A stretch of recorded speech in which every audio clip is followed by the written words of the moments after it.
What is going on, CaneSport, and good morning to you all. It is February 11th, 2025, and I'm Izubee Charles, joined by Matt Shodell, and welcome to the Matt and Izubee Show. Today, we're going to talk about all things fun in life, so guys, sit back and enjoy the ride. Matt, just a great day, beautiful weather. What's great about your life today, Matt? What's great about my life today? Is that a real question? Is this how you do your interviews with recruits? Yes, it's the Matt and Izubee Show. No Gary today. We're just having a little bit of fun. There Man. you go. That's a positive. I did go skiing. I've gone skiing twice now in the last month, and no significant injuries. So, how about you? Just been working, ready for some spring football, but let's actually get into what we're actually going to talk about. Obviously, Miami Hurricanes news of the day. Later today, we'll also be out there in Coral Gables for Baseball Media Day, so stay tuned for the website later this morning for all that good stuff. But we're going to talk about the juicy stuff, football. Spring football is right around the corner. Matt, you did a great story yesterday talking about question marks heading into the offense for 2025 when we get our first look at this new look offense in the spring. Obviously, a lot of different changes for the Canes offense. The biggest one, you don't have Cam Ward. You're losing a lot of production at wide receiver, and you lose your top tailback. One good thing, though, you bring back that offensive line that Mario Cristobal and Coach Alex Mirabal have built over these last few years that, a lot of people think is going to be one of the best in the country. But just what are some of your question marks with this offense as we get closer to spring and we're getting our first real look at these guys?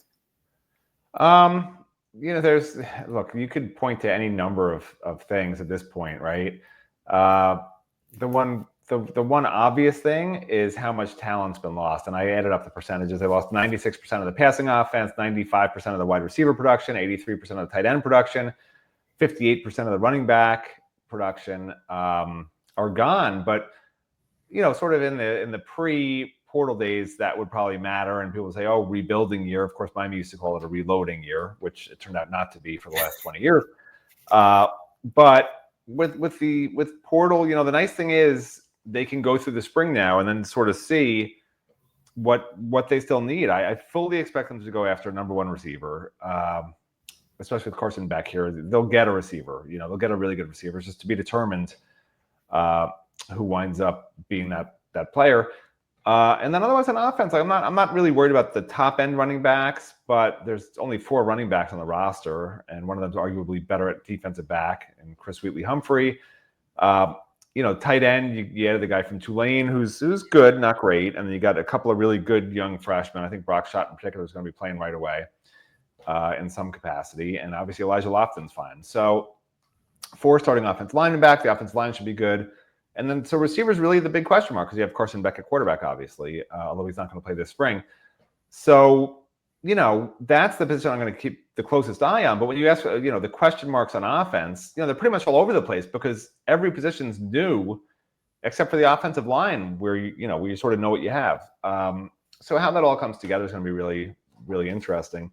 And, I think fans are sort of, it's that weird in-between time, like I said, I just went skiing. It's like, you're on that weird, those green bypass things where you sort of have to walk almost to get to the blues, like that's where we're on. We're on those little horrible runs that you just have to sort of weather. And I know fans aren't super invested this time of year, super interested this time of year. Basketball is a disaster. Baseball Media Day is coming up. I'm not sure how many fans watching this really care about the baseball team right now after last season, which I think was the first losing record 50 years, 40 years, in some ridiculous amount of time. So we're in that weird in-between Twilight Zone time. I wish I was out stone crabbing right now, but the price of pig's feet is through the roof. We're actually starting to use rancid meat instead of pig feet because pig feet right now is like $3 a pound. It's normally $1 a pound. Okay. I thought the new administration was going to bring down inflation, but my wife can't find eggs in the grocery store. We can't afford pig's feet. Like, I don't know what's going on in this country, Izubee. So you tell me if the biggest question mark on offense is that they can't afford pig's feet or that they don't know what's happening at receiver. I don't know which one's more important at this point. Honestly, I think obviously the easy one is receiver, but I'm not as worried about receiver as, many other people think, because obviously I think C.J. Daniels is very, very good. And, I spoke with, some of the people down there that, work with receivers, and they say, hey, every time we bring in a transfer, the guys that we have in kind of step up their game. And, you saw that with Isaiah Horton this year. You bring in Sam Brown to compete. Isaiah Horton takes that next step. And, the year before that, some of the, transfers they bring in, Tyler Harrell really didn't work. But then you saw a guy like Jacoby George, stepped up in 2024. So that's kind of, not saying that's the mindset down there, but I feel like there's a little bit more confidence in that wide receiver room with those younger guys. Obviously, we saw, what JoJo Trader did, a little bit of Nycar, not, so much Chance Robinson since he was banged up, but I have a lot of faith in those guys. And like I said, you can't completely say, hey, we got to, overhaul this wide receiver room every single year. You kind of have to start, developing within it. And even some of the young freshmen, Malachi, Tony, Joshua Moore, obviously you want, production and proven, stats in that room. But I do have a lot of faith in the young guys. And like you mentioned, I'm not worried at all about running back when you're running, behind that offensive line. I feel like I can, average 5 yards a carry running behind Francis Martineau, but that's a conversation for another day. But I'm not too worried about the offense. I do wish Carson Beck was playing in the spring so we could kind of get a look at how he looks. And obviously we get our 2 seconds to watch the team play, but I feel like that's enough to kind of, judge and see where things are standing. But I want to ask you about that too. Do you think Carson Beck not playing in the spring is going to be like a massive loss? Oh my gosh, or are you not really worried about that? It's not a big deal. I mean, big picture is not a big deal. And by the way, would you rather have Isaiah Horton or CJ Daniels? You said how CJ Daniels, you like him a lot. I mean, who would you rather have out of those two? Are we talking about? You're not going to answer, are you? No. Are we taking? I can tell you don't want to answer already. Liberty? Are we taking Liberty CJ Daniels or LSU CJ Daniels? Because if we're taking Liberty CJ Daniels, if you took Isaiah Horton and put him at Liberty, he'd have 1,400 yards and 10 touchdowns also. So just pick one. It's a tough one. I'm going. No, I'm going. Right, don't answer Horton, honestly. Horton. I'm going Horton. I'm going Horton just because I see his production and all that. Because that's my point, right? You sit here and you say, "Oh, CJ Daniels is going to be great." Like, no, he wasn't good at LSU's fourth leading receiver. When guys, and this is the problem with a lot of these, the Poiser at safety, right? This is the problem with a lot of guys. It's hard to translate guys, right? When you look at high school highlights. Sometimes they're against really bad opponents, and the guy looks amazing, right? It's why they're called highlights. I want to see guys' lowlights. I don't care about the highlights. Show me the lowlights, and then I'll tell you if he's great. If there's only 3 lowlights the whole year, that's a great player. If there's 10 highlights and 50 lowlights, and all you look at 10 highlights, you're going to say he's great. So like CJ Daniels, the jury's out, right? He was not good at LSU. He just wasn't. And they claim he was used incorrectly. But, the LSU coaches weren't trying to lose games. They didn't want to have CJ Daniels not have a great year. There's a reason they used him the way they did and had other guys running the deeper routes. So will Miami discover that? And will that be an issue? I don't know. But yeah, I'd rather have Isaiah Horton. That was a big loss. And that's NIL. Like, it goes both ways. I know fans get excited when Miami gets guys, but you also wind up losing guys sometimes. So as it pertains to Carson Beck, which was your most recent question, like Carson Beck's a great quarterback, but like you saw on the Super Bowl with Patrick Mahomes, right? There were teams this year that were able to figure out Carson Beck, right? He had 12 interceptions. I think 3 of them were against Alabama. 3 of them were against some other team. Like there were teams where guys weren't getting open and he was getting pressured and he made mistakes.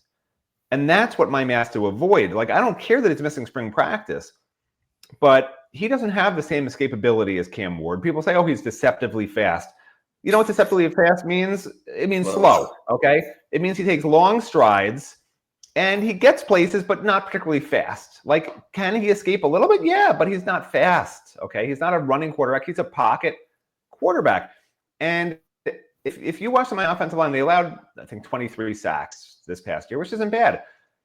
But if you had an immobile quarterback or a deceptively fast quarterback, that might have been 30 sacks allowed or something like that, And, that's my only concern with Carson Beck, because when he gets time to throw and he has he will find open men. Like, he will make plays. He has NFL arm talent. There's no question about it.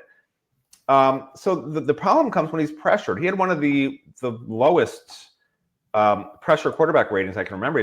He barely broke 30.6 passer rating, if I remember correctly, from Pro Football Focus, which admittedly is just a horrible institution. But no, it does mean something, and 50 is actually decent for a quarterback. Under pressure, I think Cam Ward was in the 50s or close to 50 or whatever it is under pressure, right? But 30 is just bad. Like 30, he had 5 interceptions when he was under pressure. He just made bad decisions under pressure. So I don't know what Shannon Dawson has to do, but they have to get him protected, keep him protected, or he's going to, again, like Georgia fans for last year where they complained about him a lot. I mean, even one of the writers said he had the yips. He didn't have the yips, but he made bad decisions, and you saw some just really bad passes at times. Like that will happen unless they can keep him really, really well protected. And at the same time, you do need guys that can catch the ball. So something I'll be looking for this spring, which we won't be able to report on because they don't let us, is how involved the tight ends and running backs are going to be in the passing game. I personally think that Shannon Dawson would be crazy, and he's used running backs in the passing game a lot before. This would be nothing new. I think they, even at Miami last year, they combined for like 50 catches when you add up all the running backs. I think those two areas are going to take a big jump up this year because the wide receiver position is so unknown. But you've got probably 2 to 3 tight ends that are really good pass catchers this year. You know, the Tulane kid, Bauman, he's more of a red zone threat. That's fine. You know, he'll get 5+ touchdowns, I think. And then Elijah Lofton's gonna be all over the place. Like they'll just line him up everywhere. He'll be getting a lot of passes his way. And I said Brock Schott. I think he's gonna play a lot. Do not be surprised. There's a lot of 12 personnel this year. And as it regards to the running backs, like Mark Fletcher's a good receiving back, right? Mm-hmm. I think Jordan Lyle's a good receiving back. And Jordan Pringle, you know, you covered Jordan Pringle more than I did, but I think he can catch the ball too. Am I wrong? Great out of the backfield. Yeah, so I think that is going to be the hidden, sort of the hidden, I don't know, secret sauce, whatever you want to call it, this year that they're going to have to rely on more. And it's on Shannon Dawson. You know, there's no excuses for Shannon Dawson because if he doesn't do well on offense this year, everyone's going to point at last year and say, Cam Ward was the offense, not Shannon Dawson. And there's a reason, by the way, that Shannon Dawson, whose name has been floated by his agent for different jobs, hasn't gotten another job. People aren't buying the hype, right? They're buying the Cam Ward was great. That's what they're buying right now. They're buying, he had the #1 NFL draft pick running his offense. He had Xavier Restrepo, who he didn't recruit at Miami, who had 2,000-yard seasons in a row, right? Jacoby George, who he also didn't recruit, who was the #2 receiver. So all those things add up. And he didn't even recruit Elijah Arroyo either, by the way. He inherited all these guys. And they're all NFL level talents, right? So this is the year where really I think Shannon Dawson can prove to everybody that, hey, it's not the players, it's me, it's my system, it's what I see, it's what I do, it's how I prepare for other teams, it's these little wrinkles I throw in for this opponent and that opponent. And not just Cam Ward being Superman and having these great talents around him. That's what has to happen this year. If that doesn't happen this year, then Shannon Dawson will be the next Lance Guidry. This is the year for Shannon Dawson because his first year, Tyler Van Dyke, arguably screwed him. His second year, Cam Ward arguably saved him. And now it's just like, listen, you got Carson Beck. You got some pretty good talent, but unproven talent. And now it's on you to figure out which of these guys is the best and get him the ball. No, 100% agree. This is kind of like when players say this is his contract year because I thought that was a big thing too when he was kind of getting the Rice head coaching looks and things like that. I was like, if he gets a job off this 1 year, then that's going to be – I don't think that's the right fit. Obviously, like you mentioned, the Tyler Van Dyke year, that was kind of – a lot of people didn't know who to blame. I think I'm going with the quarterback. I'm sorry about that one, Tyler, but I'm going to say that was a little bit on him. But like you said, last year with Cam Ward, was it all Cam Ward or was it Shannon Dawson? So we'll find out. Obviously, a little unfortunate that we'll be able to see Carson Beck in the spring. But pick one, Izubee. My opinion is it was Cam Ward made the offense great. What's your opinion? Was it Shannon Dawson made the offense great, or was it Cam Ward? I think it was Cam Ward, but I do think Shannon Dawson is a good offensive coordinator. But I do think a drive. You don't think he was? I didn't say he wasn't. Oh, okay. But I think the jury is still. I think the jury is still out. When both he and Lance Guidry were hired, let's face it. I mean, I said at the time, I'm not going to back off it. I said they're both question marks. Like Lance Guidry in particular, he came in and he had never had a high-level defensive coordinator position, and he was hired because Mario Cristobal was so impressed with him when FIU played them and couldn't get anything done. Like that left a lasting impression on Mario Cristobal, and that helped Lance Guidry get a job, from everything I understand. Now, Shannon Dawson had some great talent at a Houston program, by the way. He had the Toon quarterback kid. He had the Texans receiver who now had a horrible injury. Yeah, Tank Dell. So he had NFL talent at a Houston program that was not playing a real tough schedule, right? So he had amazing results, fantastic offense in his 2 years as coordinator at Houston, which helped him get the Miami job. But as I pointed out at the time, if you gave me way better talent than everyone else, we might average 5 or 10 points a game. But if you give somebody who knows what they're doing great talent that's better than everyone else, they will average 40 points a game, which is what Shannon Dawson's offense did. And then you see him come to Miami and, and obviously there was the quarterback problem the first year, and then the amazing quarterback play the second year, and now we got to sort of find out, like, is he smarter than the defensive coordinators they're playing? Because at the end of the day, that's really what a coordinator is about. It's not about just having the better players and having a good scheme. It's about being better than the other coordinator, because every coordinator is going to try to do something to you that they think is going to work, right? Mm-hmm. And I'm sure we'll talk about defense in a minute. And I mean, the Philadelphia Eagles, basically laid bare what every defense coordinator wants to be able to do, but not everyone can do it because you don't have the defensive linemen to do it. I mean, when you have max protect and they rush 4 and still get a sack fairly quickly, like, that's the dream. That's the dream. And on the opposite end of the spectrum for Shannon Dawson, what you want to have is the first read available and good protection. That's the dream on offense. And if he's not getting that for Carson Beck consistently, they're gonna have some problems, just based on the film I watched of Carson from last year, and just based on the opponents Miami's playing this year, because they will get pressure. They will dial it up if they have to. Yeah, money year for Dawson. So we won't know until August when they kick off against Notre Dame. But hey, that's gonna be a great first test. I know Al Gold is not gonna be there, but Marcus Freeman and those guys still have a good team. So we'll see what that looks like. But like you said, transition into defense. Obviously, we saw the horrors and nightmares, and we all had to watch whatever happened on the defense side of the ball last year. But we all know that the biggest concern is the secondary, and obviously we saw Miami overhaul. You mentioned guys like Zachariah Poyer, the guy, few defensive back, Charles Brantley from Michigan. You bring in, young man from Arizona, Kinsley. You bring in the young man from Washington State. So a lot of new faces in that secondary. Just obviously, without giving too much away, just what are your biggest question marks in the article that's going to be on the site this morning? Well, here's your trivia question, and I don't know if you read this story or not. Probably not. Nobody reads my stories. So, Izubee, how many players on Miami's defense last year individually gave up passing plays of 49 yards or more? 49 yards or more. How many different players on Miami's defense did that according to the Pro Football Focus analytics, which that's not a hard one to track. How many players? I feel like it's a trick question. I'm going to say 0. That means 0. You tell me. 0. 6. 6 different players gave up 49-yard gains or more as tracked by Pro Football Focus. And 8 totally other Miami defensive players gave up 20 or more yards catches, which are explosive plays. And look, every team has like 8 or 10 guys that are going to give up 20+ yard catches, but 6 guys giving up 50-yard gains or more, like, that's excessive. Okay, that's not Miami championship level defensive football, which is why, for me this morning, the biggest question on defense is the secondary. And I know everyone's thrilled about all the additions. Okay, cornerback, to me it's weird, and fans are going to hate that I say this. Okay. They overloaded at cornerback. They didn't need all of these guys. They took too many. They took too many corners, to the point that I think Xavier Lucas has to play safety and Jadaeus Richard has to play safety. Like, you don't need 6 literal really good starting cornerbacks. Like, some of that money could have gone to a defensive tackle, to a safety.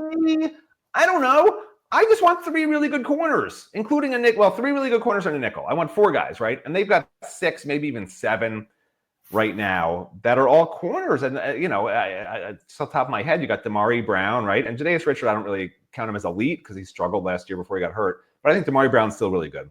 And then you got, obviously, O.J. Frederick is 2. And then I'd say 4 of the 5 corners in the portal are really good. So what is that, 6? So you got 6 really good corners, right?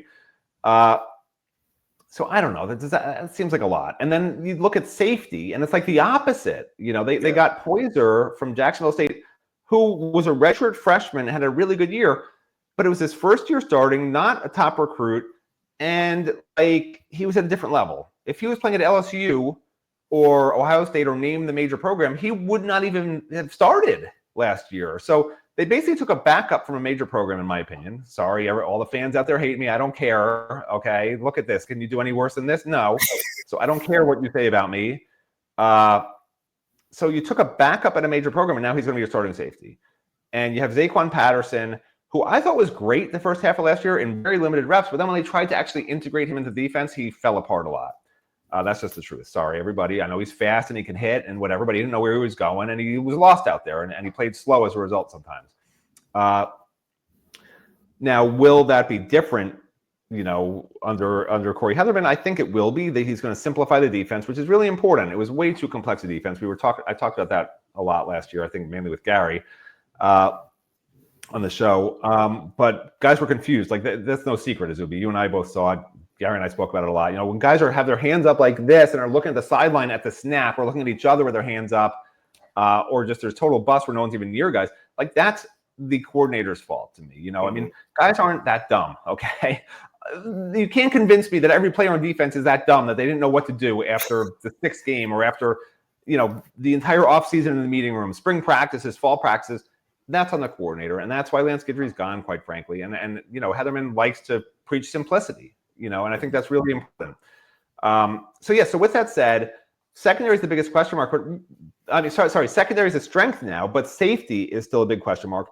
And that position group has to step up, right? That's the biggest key of the whole season. So the biggest question is going to be, how improved is this pass defense? Because if it's not improved, the team's going to be terrible. And if it's where I think it can be, at least coverage-wise, they're going to have a chance, a really good chance for the playoffs. So I think that jump up on defense in the secondary in coverage is huge. It has to happen because the defensive line's going to be good enough, even though they lost some guys. You got Bain, you got Messidor, Blay. I think I know he's lower level, but I've watched him a lot. I think he will translate fine to this level. I'm not worried about him.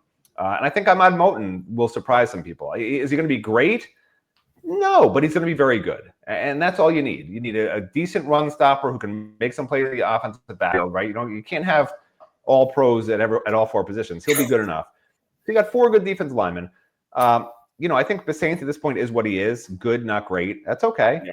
And then they need to find that middle linebacker, which I think I don't think there was a great linebacker they could have landed. They went after a couple of guys. Mikey Gabor, I think, was one of them. They went after a couple. They couldn't get them.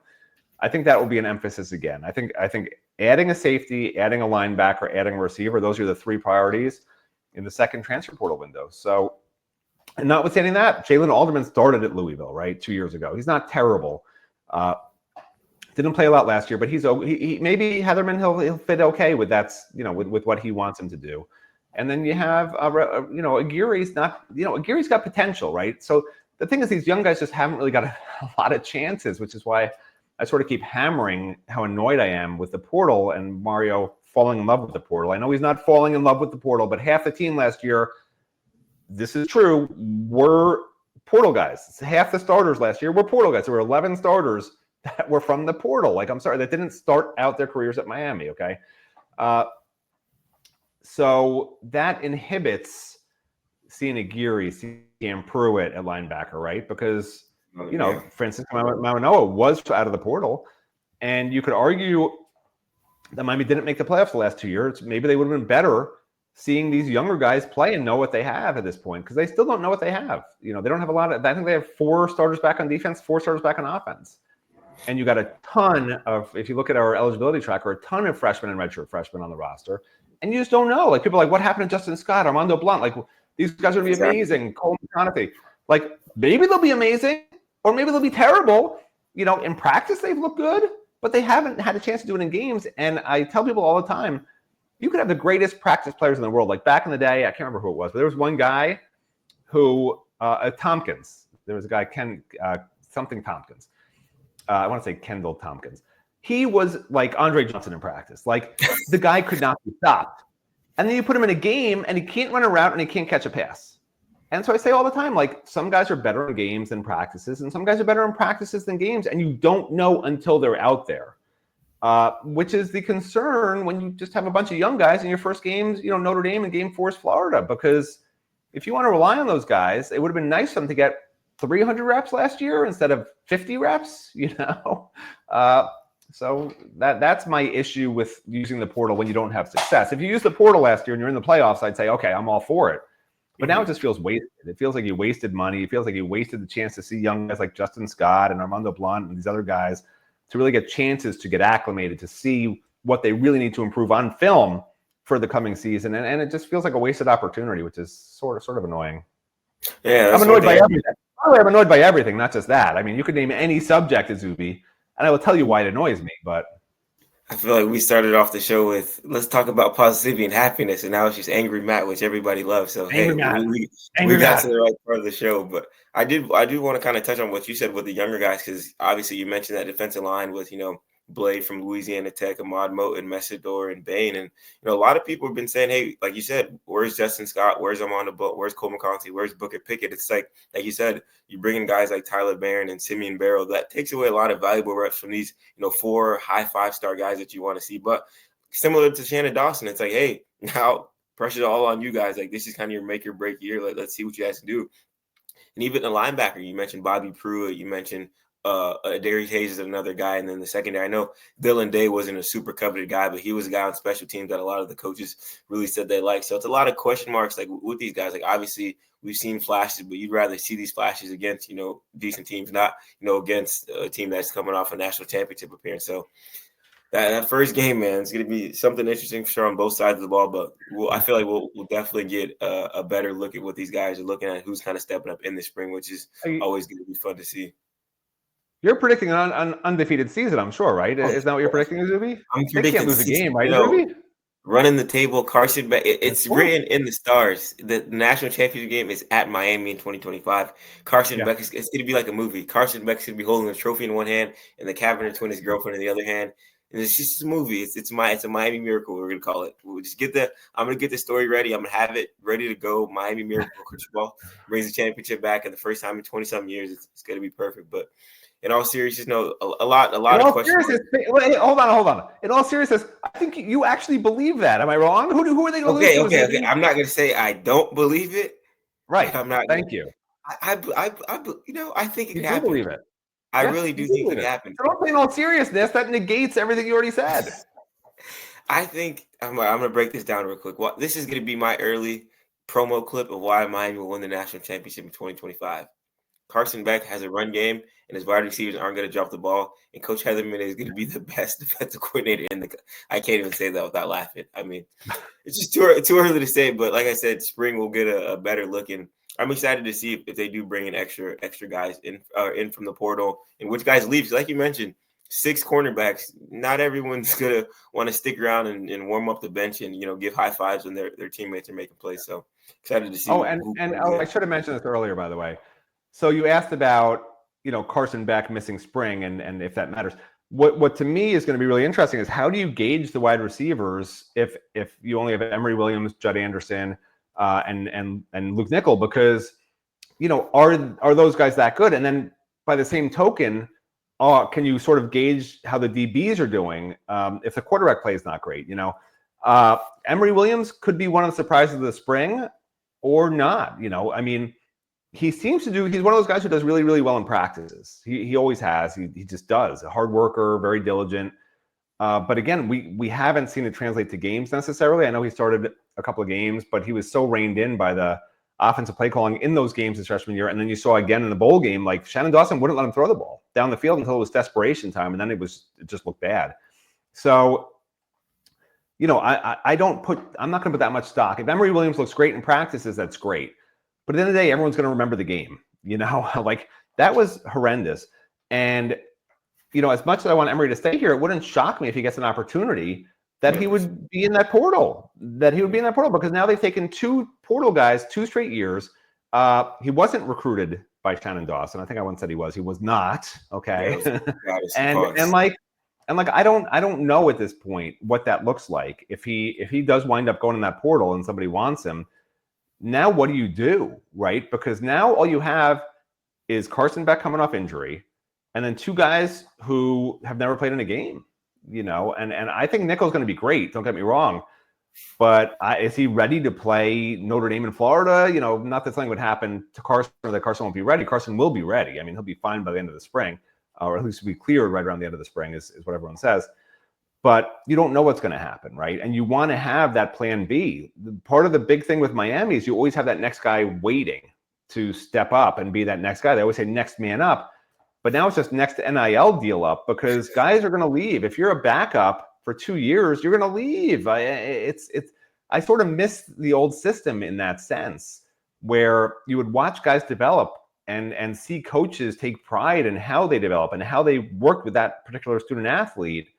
And now you're taking players that were developed by other schools. One of the biggest challenges for Mario Cristobal this year, and it was last year as well to some extent, because you saw some of the portal guys just fade as the year went on. And I don't know, people could say, oh, they were looking ahead to the draft, whatever, but just some of them just got in their heads a little bit, I think. That can't happen. The teams that go to the playoffs with a lot of portal guys, and by the way, there are not a lot of portal heavy laden teams that are in the final four usually, right? For football. Maybe there's a reason for that, but for those that do make it pretty far and get into the playoffs, et cetera, there's a chemistry on that team. There's a bonding on that team. There's a sense that they're not just playing for themselves to be going to the NFL or playing for themselves to get stats. There's a sense they want to win games. Like that's the goal. That's, Cam Ward was all about that, right?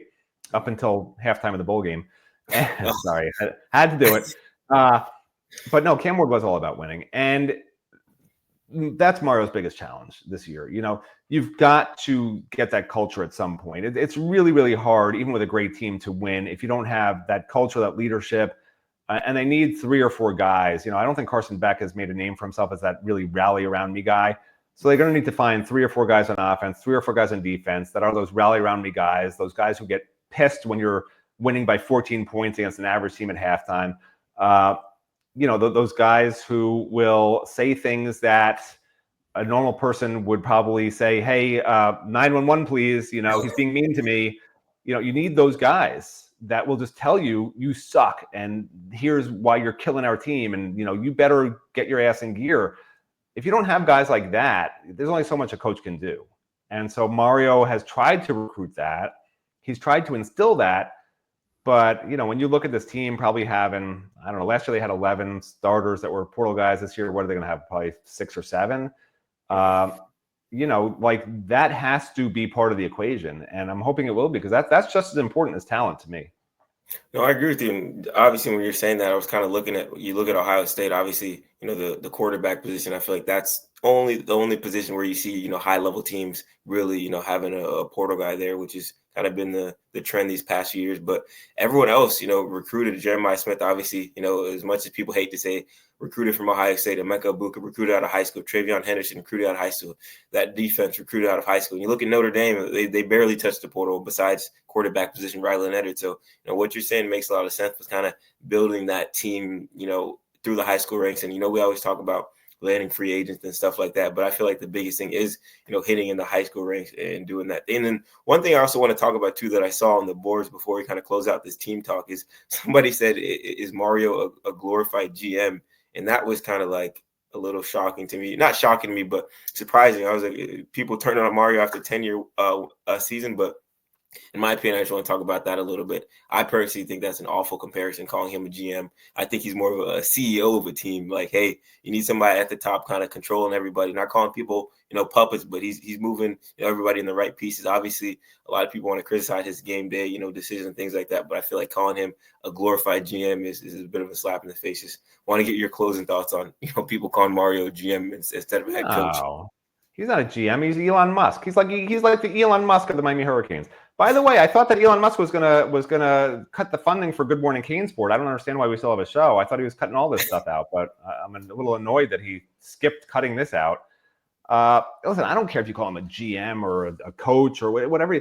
The truth is, he's everything. He tries to be everything, and to me, honestly, that's one of his failings. Al Golden's biggest failing was diving into the minutia, and I feel like Mario's getting a little too caught up in that. And when I say that, to me, head coach at some point learns to hire great assistant coaches and then let them work. And then when they have questions or there's an issue, that's when you step in. And I don't know if you want to call it a GM, a CEO, whatever the hell you want to call it, like that's the role of the head coach. The head coach, and people want to blame the head coach for everything. Obviously, I get it. But the head coach can't be, calling plays on offense, calling plays on defense, telling them what to do on offense and defense, coaching running position group to position group, telling guys something, that maybe their position coaches aren't telling them, which is why I like that Mario works so much just with the offensive line and leaves the other position groups alone. But, and he's great at recruiting, but he sort of is sort of putting his, tipping his hat into everything, into every area. And I think that's in part because the team hasn't been up to the standard he wants. I think he thought this program would be much further ahead right now than it is. Sort of more like the Oregon, situation, right, where they are now. Like he thought probably that's where Miami would be right now. So it's not panic, but it's attention to detail. He sees it as attention to detail, and I see it as him getting distracted. I just wish that he would hire great coaches and just let them do their thing, sit back and observe calmly, and then make some input here and there and just sort of guide everything along and sort of have his focus on team culture and recruiting. Like for me, fix problems when your assistants have a problem, and then just your team culture and your recruiting. Like that's it. That's how I see it. But I'm not sure they have the assistants in place right now where he feels comfortable just letting them do their own thing and not having, being on top of them like Furman's on top of us with our stories, did I say that out loud? My bad. So, at some point, I hope he gets to that because this job will kill you. This job will kill you. And I know Mario, and I feel like these last 3 years have just stressed him out tremendously, because he wants it so bad. And that's what's great, right? I've seen coaches here that it's a job and it's a payday. For Mario, this is not a job. It's not a payday, although he does get paid quite a lot of money. This is a passion. And this is his home. And he doesn't want to go to Joe Stone Crabs because he doesn't go fishing for his own stone crabs because he's a loser. But he doesn't want to go to Joe Stone Crabs and have people yelling at him. He doesn't want to feel like he can't leave his house to go to the movies because people are yelling at him. He wants this program to succeed. He's Miami. He is Miami. He wants to make everybody successful and happy and make this a championship program. But what we've seen from the first 3 years, it's just been like you sort of shake your head. The team's not getting better as the year goes on. Like, what's going wrong? He's had all these different coordinators. What's going wrong? It hasn't clicked yet. And that's not to say it won't click, but it's okay to call it what it is, which is I would call it not up to standard, not up to what it's supposed to be right now. So time's running out. If this year doesn't go the way it should, then all of a sudden, entering 2026, you're hearing the national people say, oh, Mario's on the hot seat, and that kills recruiting, and that kills fan base, and that kills everything else, which is why this year is so important. Much more difficult schedule, arguably a step back on offense, arguably a step forward on defense, new defense coordinator, a lot of new defensive staff. It's to be determined, but like it has to turn the corner at some point. You can't lose 2 of your last 3 games again, right? You can't miss the ACC title game again. You can't miss the playoffs again when you've invested this much in your program. You're asking boosters to give millions of dollars. You've invested so much money in the infrastructure and the head coach. It has to happen at some point, which is, why basically I predicted playoffs this year, national championship contender in 2026, because there's no alternative. The alternative is Mario's on the hot seat, Mario's done, and that is not acceptable. That is not something I foresee. Like, I'm not going to watch that movie again. I don't need to go see the coaching search again. I don't want to see any of that again. I don't think it's going to happen, but it has to start now. Like, this is the year to me where you can't go backwards. You can't go to 8 or 9 wins. You can't, again, not get better as the year goes along. I'm hoping that Mario has somewhat learned his lesson. We'll start playing some younger guys and helping and let them contribute. I mean, that's the base of the whole damn program, right? If you're so great at recruiting and you're so great at developing, stop bringing in 15 transfer portal guys every damn year, and let's see those guys, man. Because if you're not bringing in the right guys, you're not developing them, then I'd rather know sooner rather than later that I can just end my happy dream and drift off onto my stone crab kingdom and just live on that for the rest of my life, because I'm not going to be covering a shitty Miami team for the rest of my life. I'll tell you that. It's too depressing. I used to be happy. You know that, Izubee? I used to know how to smile. I've never seen it. These wrinkles up here used to be little smile wrinkles right here. They migrated over the last 20 years up to there. They became worry lines. So I'm like over this. This year, that's it, Mario. I know Mario watches the show every morning because he has so much free time. This is your year, Mario. Make it happen. Yeah, I don't think I could have said it any better. Make or break year. I'm going to make sure to send this tomorrow. I'll be like, hey, you're let's the not key. Say make or break. I didn't say make or break. I don't want to be the one who said that. I personally you said make or break? I think if they don't make the playoffs and win if they don't at least make the playoffs, I think they have to make the playoffs and win a game in the playoffs for this year to be successful. Let me rewind it a little bit. Win the ACC championship and make the playoffs. That'll be a successful year for me. That would be successful, Izubee. I'll take that. Yes, and then I will take that. 2026 is when we can win the national championship, 5 years, and Thank you. the cycle continues. But that is all that we have for this episode of Good Morning CaneSport. Make sure to also check out all of our great recruiting updates. A lot of guys are locking in OV, so make sure to check out who's going to be headed to Coral Gables in the summer. For Matt Shodell, I'm Izubee Charles. Thank you for watching the Matt and Izubee Show. Have a great rest of your day.